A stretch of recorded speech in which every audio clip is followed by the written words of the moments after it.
Minasan, konnichiwa. Welcome back to Wagamu Japanese Class. Masih bersama Anda di sini. Minasan genki. Semoga teman-teman dalam keadaan genki ya. Di video kali ini seperti biasa aku mau bahas tentang Jepang lagi. Apa sih yang terlintas di kepala kalian kalau misalkan kalian dengar kata Jepang? Pastinya kalau buat aku Jepang itu negara dengan teknologi yang canggih, setuju nggak? Negara dengan etos kerja yang luar biasa. Kemudian negara yang berhasil membuat banyak inovasi juga, ya kan? Ditambah Jepang ini juga terkenal dengan pemandangan alamnya yang sangat indah. Tapi kehidupan perkotaannya juga keren banget ya, gemerlap banget dan maju banget. Ya, banyak sekali lah paradigma yang bakalan muncul ketika kita berbicara tentang Jepang. Dan Jepang ini terkenal sebagai negara yang canggih, teknologinya yang sangat maju, tapi mereka juga berhasil mempertahankan kebudayaan tradisional mereka. Tarian kabuki, ikebana, dan juga tradisi-tradisi lainnya masih tetap bisa dilestarikan oleh warga Jepang itu sendiri. Kalau teman-teman dengar yang aku sebutkan tadi dari awal, pasti kalian bakal berpikir, wow, Jepang ini subarashi sekali ya. Jepang ini tuh kayak keren banget, menarik banget, dan bahkan bisa dibilang Jepang ini negara yang perfect. Bener gak sih? Kayak nggak ada cacatnya sama sekali gitu kan. Tapi di video kali ini aku mau membahas satu sisi gelap dari negara Jepang itu sendiri. Yang ternyata di sini memang nggak terlalu terekspos. Dan yang lebih fatalnya lagi, orang-orang Jepang sendiri bahkan ada yang menganggap permasalahan atau sisi gelap ini adalah sebuah masalah kecil gitu. Padahal menurut aku masalah kecil ini bakalan bisa menghancurkan Jepang itu sendiri loh guys. Waduh, ngeri banget ya. Kira-kira kalian penasaran nggak apa sih kira-kira sisi gelapnya itu? Coba kita bahas ya. Dan buat teman-teman semua yang baru pertama kali mampir ke channel ini, hai, kenalin aku Manda dari Wagamu Japanese Class. So buat teman-teman semua yang pengen tahu banyak tentang Jepang, belajar bahasa Jepang secara otodidak tuh gimana sih? Apa sih Jepang itu, budaya-budaya apa aja sih yang terkenal di sana, dan seperti apa sih kerja di Jepang, pokoknya all about Japan. Udah paling benar kalian subscribe channel kita Wagamu Japanese Class supaya gak ketinggalan video-video berikutnya. Kita lanjut ya. Oke, kita akan langsung masuk aja ke permasalahan pertama teman-teman, yaitu permasalahan yang sering banget aku share ke teman-teman semua, yaitu tentang angka kelahiran yang selalu menurun. Bahkan aku bisa bilang ini benar-benar terus-menerus menurun ya teman-teman, dari tahun 2000-an kayak gitu. Sehingga efeknya apa sih Kak emangnya kalau menurun terus? Kalau menurun terus, populasi lansia pun menjadi meningkat teman-teman di sana. Oke, jadinya orang Jepang ini sebenarnya nggak peduli sih, kayak ya udah biarin aja, emang kenapa gitu. Jadi mereka menganggap ini adalah masalah yang ya udahlah masalah kecil gitu, karena di sana memang terkenal agak individualis gitu ya. Jadi orangnya itu kayak masing-masing aja deh, nggak apa-apa gitu. Kalau misalkan permasalahan ini kita diamkan teman-teman, pernah kan aku bikin konten dan kalian mungkin pernah lihat juga bahwa ada prediksi di tahun 2040 warga Jepang tuh bisa jadi punah. Yes, karena itu memang benar-benar menurun terus. Dan masalah ini pun sebenarnya sudah ada sejak tahun 2000-an, tapi mereka tuh nggak aware, kayak ya udah kenapa sih gitu. Nah cuman mungkin saat ini udah lumayan banyak sih orang Jepang yang mulai kayak gawat nih, ini kayaknya sesuatu masalah yang harus kita tanggapi gitu. Sampai-sampai pada di tahap pemerintah Jepang pun benar-benar membuka pintu selebar-lebarnya buat warga negara asing untuk bisa bekerja di sana. Karena teman-teman tahu sendiri lah ya, kalau misalkan angka kelahiran menurun, lansia meningkat, jadi jumlah usia produktif pun juga ikut menurun. So siapa nih yang mau kerja di Jepang? Dan menurut aku ini bisa jadi kayak kesempatan sih buat teman-teman semua yang mau kerja di Jepang, karena memang mereka benar-benar membuka pintu selebar-lebarnya sih buat orang asing yang mau kerja di sana. Sebenarnya masalah populasi ini tuh memang sudah ada dari zaman dulu gitu ya. Cuman memang mereka tuh benar-benar gak aware tentang hal ini. Ya aku juga udah sempat share satu data ke teman-teman semua, yaitu data penelitian tahun 2024 akhir. Dimana memang orang Jepang ini tuh gak mau menikah gitu loh teman-teman. Gak mau menikah, gak mau punya anak gitu. Sampai ini menjadi sebuah permasalahan yang kenapa ya bisa terjadi seperti itu? Yang pertama, ternyata setelah diteliti memang mereka ini lebih ke arah khawatir gitu, karena perekonomiannya mungkin ya kayak pekerjaan nih, apakah kira-kira mereka akan bisa menghidupi anak mereka sampai besar nanti, mendidiknya dengan baik gitu, apakah bisa dihidupi dengan layak. Jadi sebenarnya ini bagus sih. Jadi mereka tuh memiliki jiwa tanggung jawab yang memang besar banget, sehingga ketika pada suatu titik wah takutnya nih gak bisa menghidupi, mereka tuh akan lebih baik child free, lebih baik tidak punya anak gitu. Tapi sekarang jangankan anak, mereka pun enggan untuk menikah gitu loh teman-teman. Jadi angka menikah pun, angka keinginan menikah gitu ya, itu pun menurun. So hal ini pun menjadi satu momok ya buat kayak orang Jepang nih, gimana sih, pemerintah pun sampai bingung juga harus apa, karena hingga saat ini pun belum ditemukan satu titik terang atau penyelesaian permasalahan untuk hal ini tuh seperti apa gitu. Karena memang dampaknya barulah dirasakan sekarang teman-teman, yaitu populasi yang memang semakin menurun. So mau apa nih Jepang masa depannya, mau kayak gimana nih? Kita akan masuk ke permasalahan yang kedua. Ada yang disebut dengan hikikomori, kegiatan menyendiri atau diem di kamar. Mungkin kita warga negara asing gitu ya, jangankan kita, orang Jepangnya sendiri tuh kayak apa ya, ya udahlah ya gitu, hikikomori aja sih, kayak diem aja di rumah gitu kan. Jadi menganggap ini adalah hal yang sangat sepele dan ya udah nggak ada efeknya toh. Tapi ternyata buat yang belum tahu nih, aku highlight dulu ya. Hikikomori itu adalah kegiatan menyendiri di mana seorang itu benar-benar mengurung dirinya.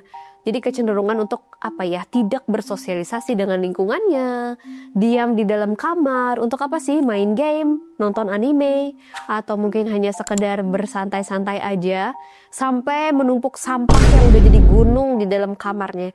Jadi itu tuh bukan cuma hitungan hari, tapi bisa berbulan-bulan bahkan tahunan. Nggak kebayang dong ketika kalian mengisolasi diri kalian selama itu. Oke, sekarang mungkin udah mulai terdengar gawat. Dan yang lebih gawatnya lagi ketika kalian tahu sebuah data ya. Menurut pemerintah Jepang, sekarang jumlah orang yang mengidap hikikomori itu udah sampai di angka 1,5 juta penduduk. Itu banyak banget loh, 1,5 juta penduduk. Belum lagi ternyata rata-rata itu ada di usia produktif. Kebayang gak sih guys, kayak orang-orang yang harusnya kerja, sekolah gitu ya, atau melakukan hal-hal di luar, bersosialisasi, tapi mereka malah memilih buat mengurung dirinya di kamar, mengisolasi diri, main game, numpuk sampah. Dan ternyata ini menjamur banget di Jepang ya, benar-benar jumlahnya itu 1,5 juta penduduk. Ini tuh yang terdeteksi, yang terdaftar. Berarti masih ada orang-orang yang tidak dideteksi gitu loh. So jumlahnya masih bisa lebih dari 1,5 juta. Belum lagi setiap tahunnya tuh biasanya hikikomori itu meningkat jumlahnya. Wah, menjamur banget gak sih guys? 1,5 juta penduduk memilih untuk stay di dalam kamar gitu ya, stay at home, bisa dibilang seperti itu. Kalau lagi COVID sih nggak apa-apa ya, ini malah memang bagus gitu. Tapi kalau misalkan di sekarang, era sekarang gitu ya, memang udah harusnya bekerja, itu kayak apa ya teman-teman, itu malah mengganggu juga nggak sih? Bayangin nggak, ada 1,5 juta orang yang absen, dan ketika mereka kembali menjadi produktif lagi, wow, kebayang nggak apa yang akan terjadi dengan Jepang? Bahkan mungkin saja angka punah, tadi kan udah diperkirakan 2040 tuh bisa punah nih ya. Kalau yang 1,5 juta orang ini bekerja, pasti angka itu akan lebih mundur lagi. Setuju nggak sih teman-teman? Dan sekarang tahu nggak sih ada statement yang juga cukup menyedihkan gitu. Jadi Bandara Haneda Airport itu bahkan sampai ngeluarin ya statement bahwa mereka ini kekurangan tenaga kerja. That's why mereka membuka pintu selebar-lebarnya buat warga negara asing. Yuk, boleh yang mau kerja di Bandara Haneda, boleh banget kerja, karena memang sejatinya mereka kekurangan tenaga kerja. Aduh, sedih banget guys. Kebayang gak sih kalau yang 1,5 juta orang yang absen ini tuh mereka memilih untuk produktif? Bukan hanya mereka mengurangi permasalahan tenaga kerja, tapi perekonomian Jepang juga itu akan bisa dibuat lebih maju lagi. Wah, keren banget sih kalau emang ini bisa kembali produktif lagi. Setuju nggak sih? Selain itu ada fakta lain nih teman-teman. Ternyata nggak jarang juga dari jumlah semua yang hikikomori itu ada yang berusia 40 tahun ke atas. Luar biasa nggak sih? Umur 40 tahun ke atas tapi hikikomori, dimana dia tuh diem aja di kamar. So mereka ini karena diem aja di kamar berarti nggak ngehasilin uang dong. Dari mana dong uang mereka? Ya kan, mereka buat hidup, buat makan, terus dari mana? Jawabannya adalah dari orang tua mereka yang notabene juga pasti usianya udah tua juga ya, udah umur 60-an mungkin. Nah itulah tadi teman-teman, jadi mereka tuh hidupnya dari ngandelin dompet orang tuanya mereka. Itu luar biasa banget sih. Sekarang yang jadi permasalahan adalah bagaimana nanti kalau misalkan orang tua mereka ternyata udah nggak bisa ngebiayain atau meninggal. Lantas gimana nih nasib orang-orang yang hikikomori ini? Kok mereka nggak mikir sampai sejauh itu ya teman-teman? Aku bingung sih jujur. Faktanya teman-teman, hikikomori ini tidak akan muncul begitu saja ya. Tidak akan orang tiba-tiba mengidap hikikomori. Nggak mungkin. Pasti ada faktor eksternal yang menyebabkan seseorang lebih memutuskan untuk aku mau hikikomori aja deh gitu. Nah, salah satunya adalah tekanan. Stres.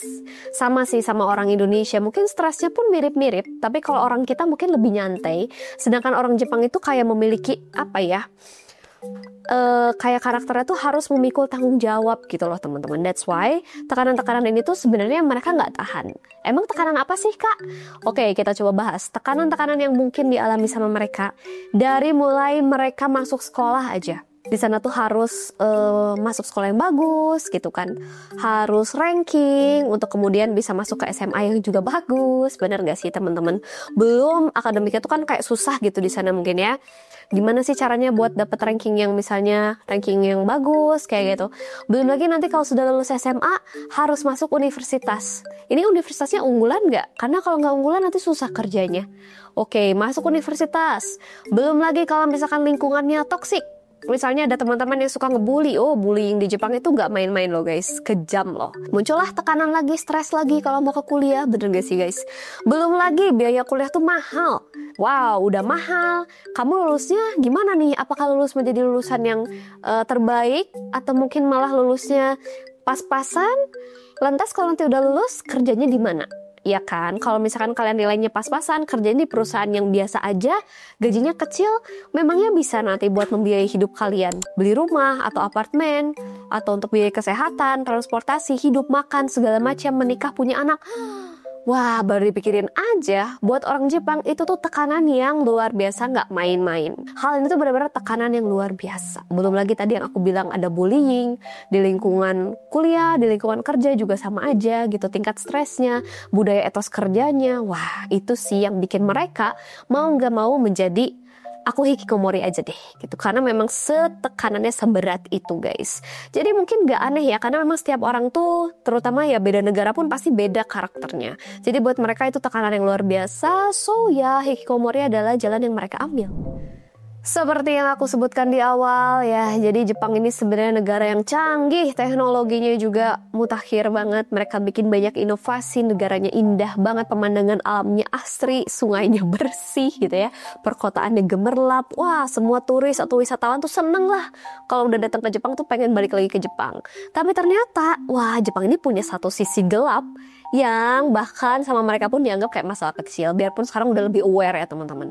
Tapi yang aku mau highlight di sini, permasalahan ini tuh benar-benar bisa menggerogoti negara mereka sendiri kalau tidak ditemukan solusi secepat mungkin. Agak serem ya, gimana kalau benar-benar nanti mereka 2040 punah? Hayo guys, gimana? Yang punya cita-cita kerja di Jepang bakalan jadi nggak jadi tuh kerja di sana kalau mereka punah, bener nggak sih guys? That's why mungkin aku di sini mau kayak brainstorming juga mungkin sama teman-teman semua. Barangkali nih kalian tuh ting gitu ya punya satu solusi. Kak, kayaknya orang Jepang tuh harusnya gini. Kak, kayaknya pemerintah Jepang tuh harusnya bikin program kayak gini deh. Nah, boleh teman-teman yang punya ide-ide apapun itu atau pendapat, boleh sharing sama aku nih di kolom komentar. Nanti bakal aku baca satu persatu loh teman-teman. Karena memang ini kayaknya harus ada campur tangan dari berbagai macam pihak juga, bukan hanya orang Jepang sendiri gitu ya. Tapi mungkin negara-negara lain juga bisa ikut membantu untuk menyelesaikan permasalahan yang memang sekarang sedang menjamur di Jepang. Tadi baru 2 yang aku mention, baru pengurangan penurunan populasi dan juga hikikomori yang terus meningkat. Tapi di luar 2 ini pun masih ada beberapa permasalahan lagi yang mungkin nanti aku akan bahas di video berikutnya gitu ya teman-teman.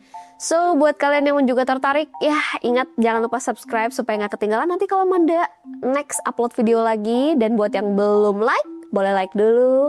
Yang belum komen, tadi jangan lupa buat komen juga dan share video ini ke teman-teman kalian yang lain. Oke, mungkin buat video sharing kali ini aku sampai di sini dulu aja. Kita ketemu lagi di video berikutnya. Semoga bermanfaat dan menjadi insight tersendiri ya buat minasang sekalian ya. Kita ketemu lagi di video berikutnya. Aku Manda. Arigato. Mata nih. Dadah.